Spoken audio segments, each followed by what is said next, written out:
વાલિયા તાલુકામાં જ્યોતિગ્રામ ફીડર પર આવેલા ગામોમાં ઊંચા વીજ વિતરણ નુકસાનને લઈ શુક્રવારે વીજ કંપની ત્રાટકી હતી.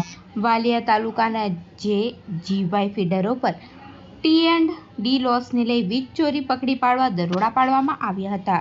ગુજરાત ઉર્જા વિકાસ નિગમ લિમિટેડની 40 ટીમોએ સવારે 6 કલાકે વાલિયાના ગામોને ધમરોળ્યા હતા.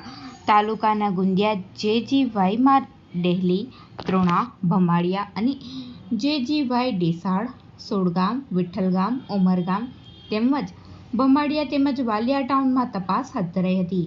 આ બે ફીડરોમાં સમાવિષ્ટ ડેહલી, ભમાડિયા અને ગુંદિયા સહિત 10 થી વધુ ગામોમાં પોલીસ બંદોબસ્ત સાથે 1480 જોડાણોની તપાસ કરાઈ હતી.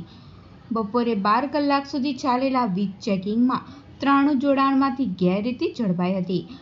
જેમાં વીજ ચોરી બદલ 27 લાખનો દંડ ફટકારવામાં આવતા વીજ ચોરોમાં ફફડાટ ફેલાઈ ગયો હતો.